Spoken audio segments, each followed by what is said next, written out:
Hello students. मैं doctor बोनाटा आप लोगों का बहुत बहुत स्वागत करता हूँ इस यूट्यूब चैनल में।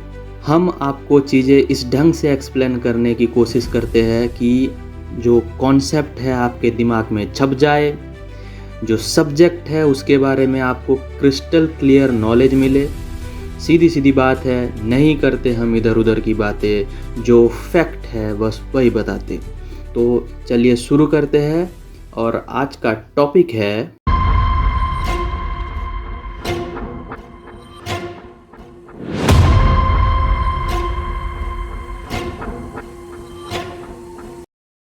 नमस्कार। भारतीय इतिहास के इस बेहद दिलचस्प विश्लेषण में आपका स्वागत है। आज हम इतिहास को महज तारीखों या नामों की किसी उबाऊ सूची की तरह नहीं देखने वाले हैं। इसके बजाय हम इसे एक शानदार एक्शन पैक्ड रिले दौड़ के रूप में देखेंगे। अकादमिक और परीक्षा उन्मुख स्रोतों के आधार पर हम प्राचीन काल से लेकर आधुनिक युग की शुरुआत तक के उन प्रमुख सम्राटों और शासकों की यात्रा करेंगे जिन्होंने हमारे उपमहाद्वीप की नियति को पूरी तरह से बदल कर रख दिया। तो चलिए बिना किसी देरी के शुरू करते हैं। आगे बढ़ने से पहले बस एक नज़र डाल लेते हैं कि आज हम किन किन पड़ावों से गुजरने वाले हैं। हम ऐतिहासिक महानता की परिभाषा से शुरू करेंगे, फिर शुरुआती एकीकरणकर्ताओं, शास्त्रीय स्वर्ण युग, दक्षिण के नौसैनिक दिग्गजों और आधुनिक साम्राज्यवादी टकरावों से होते हुए अंत में इस बात पर चर्चा करेंगे कि महानता आखिर तय कैसे होती है। तो शुरुआत करते हैं हमारे पहले हिस्से से, ऐतिहासिक महानता को परिभाषित करना। हम यहाँ साम्राज्य निर्माण के लगभग 2400 वर्षों के विशाल इतिहास की बात कर रहे हैं, और इस पूरे इतिहास को समझने के लिए हमारे पास एक दिलचस्प नंबर है, 16। अब आप सोचेंगे सिर्फ 16? बिल्कुल। भारत के इतने विशाल और विविध इतिहास को समेटना आसान नहीं है, लेकिन आज की इस चर्चा में हमने पूरे उपमहाद्वीप के इतिहास को 16 व्यापक रूप से मान्यता प्राप्त महान शासकों के इर्द गिर्द केंद्रित किया है। ये वो नाम हैं जिन्हें इतिहासकार बार बार महानता के मानदंड के रूप में देखते हैं। आइए अब सीधे प्राचीन काल में चलते हैं।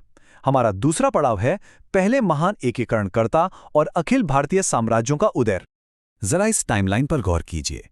ये दिखाती है कि कैसे सिर्फ कुछ ही सदियों के भीतर चीजें कितनी तेजी से बदलीं।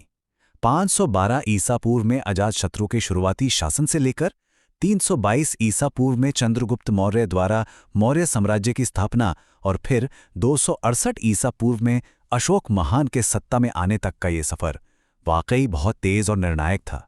अगर हम स्केल या पैमाने की बात करें तो ये बदलाव सच में हैरान करने वाला था। एक तरफ अजातशत्रु थे जिन्होंने मगध में शक्ति को केंद्रित करके उत्तर भारत में साम्राज्य निर्माण की नींव रखी। ये एक बड़ी बात थी। लेकिन चंद्रगुप्त मौर्य ने जो किया वो एक अलग ही लेवल पर था। उन्होंने क्षेत्रीय सीमाओं को पार कर दिया और पहले विशाल उपमहाद्वीप व्यापी मौर्य साम्राज्य की स्थापना की। लेकिन यहाँ एक बहुत बड़ा ट्विस्ट है। महानता का मतलब हमेशा सिर्फ युद्ध जीतना नहीं होता। अशोक महान का ही उदाहरण लीजिए। कलिंग के भयंकर युद्ध के बाद अशोक ने महानता की परिभाषा को ही बदल दिया। उन्होंने सैन्य विस्तार छोड़कर धम्म यानी धार्मिकता और नैतिक जीवन की नीति अपना ली। ये एक बेहतरीन उदाहरण है कि कैसे एक शासक अपनी शक्ति का इस्तेमाल सांस्कृतिक और नैतिक उत्थान के लिए भी कर सकता है। खैर, अब आगे बढ़ते हैं हमारे तीसरे हिस्से की तरफ, शास्त्रीय स्वर्ण युग।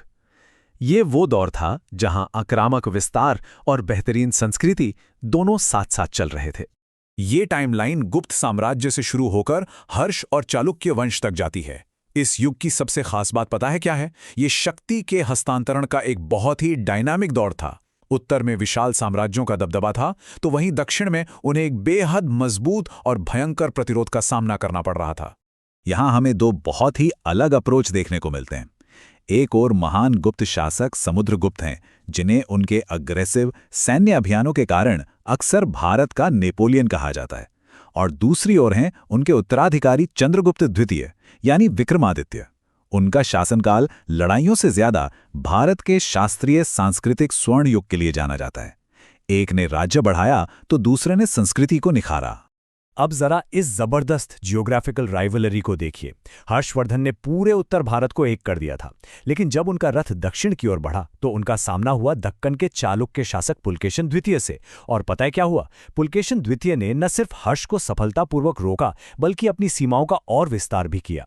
ये उत्तर और दक्षिण की शक्तियों का एक क्लासिक ऐतिहासिक टकराव था।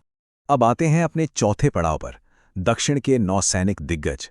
अब तक हमने सिर्फ जमीनी सीमाओं की बात की है, लेकिन यहाँ कहानी समुद्र की लहरों तक पहुंच जाती है। ये पूरा घटनाक्रम दक्षिणी वर्चस्व की कहानी कहता है। 985 ईस्वी में राजराजा चोल प्रथम से लेकर समुद्र पार साम्राज्य निर्माण और फिर 1509 में विजयनगर साम्राज्य के कृष्णदेवराय के सांस्कृतिक किलों के निर्माण तक। इन उपलब्धियों को देखिए, ये लिटरली असाधारण थीं। राजराजा चोल प्रथम ने श्रीलंका तक अपना प्रभाव बढ़ाया। फिर उनके बेटे राजेंद्र चोल प्रथम ने तो कमाल ही कर दिया।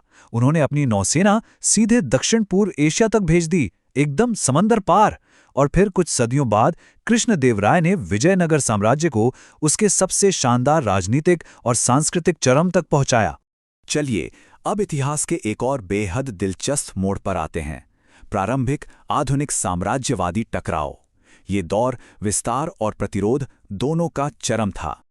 ये टाइमलाइन देखिए कितनी पैक्ड है। 170-78 में पृथ्वीराज चौहान से लेके 1801 में रणजीत सिंह तक।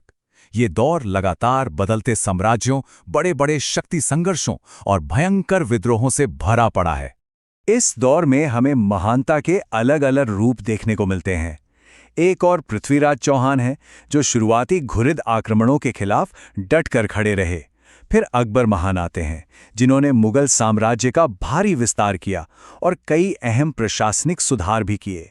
और ठीक उसी समय इतिहास महाराणा प्रताप का नाम भी दर्ज करता है, जिन्हें उसी मुगल विस्तार के खिलाफ उनके अदम्य और कभी न झुकने वाले प्रतिरोध के लिए हमेशा याद किया जाता है।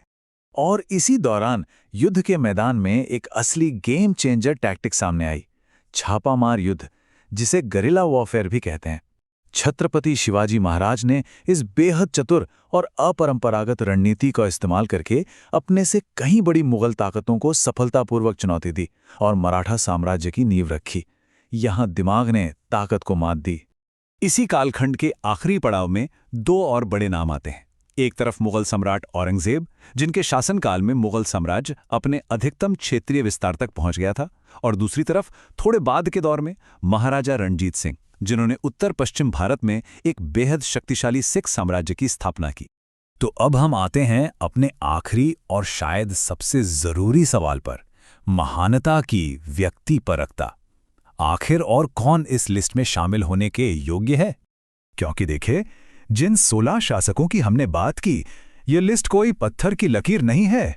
सबसे महान कौन है, ये बहुत हद तक व्यक्तिपरक यानी सब्जेक्टिव होता है। कई एकेडमिक स्रोत प्रारंभिक मगध के राजा बिंबिसार और महापद्म नंद, कुषाण वंश के कनिष्क या दिल्ली सल्तनत के सुल्ताना को भी इसमें शामिल करते हैं। महानता इस बात पर निर्भर करती है कि आप इतिहास के किस पहलू को ज्यादा अहमियत देते हैं। अगर आपको इस पूरी चर्चा का एक क्विक रिकैप चाहिए, तो ये टेबल आपके लिए एकदम परफेक्ट है, खास तौर पर अगर आप एग्जाम की तैयारी कर रहे हैं। मौर्य और मगध से लेकर सिख साम्राज्य तक का ये फ्लो पूरी ऐतिहासिक यात्रा को एक ही नज़र में क्लियर कर देता है। आप चाहें तो इसका स्क्रीनशॉट भी ले सकते हैं। तो इस पूरी चर्चा का निचोड़ क्या है? यही कि भारतीय इतिहास सिर्फ राजाओं और तारीखों की कोई रटी रटाई लिस्ट नहीं है। ये साम्राज्यों के उदय, पतन और उनके विकास की एक नॉन स्टॉप रिले दौड़ है। यहाँ हर युग ने आने वाले युग के लिए मंच तैयार किया है। और अंत में मैं आपको इस एक सवाल के साथ छोड़ना चाहता हूं। जरा सोचिए, क्या ऐतिहासिक महानता सिर्फ इस बात से तय होती है कि किसी राजा ने कितने बड़े भूभाग पर कब्जा किया, या फिर महानता वो है जो कोई शासक अपनी संस्कृति, कला और समाज के रूप में हमारे लिए पीछे छोड़ जाता है? इतिहास को तौलने का असली पैमाना क्या होना चाहिए, इस पर जरूर विचार कीजिएगा। आज हमारे साथ इस ऐतिहासिक सफर में जुड़ने के लिए आपका बहुत बहुत धन्यवाद।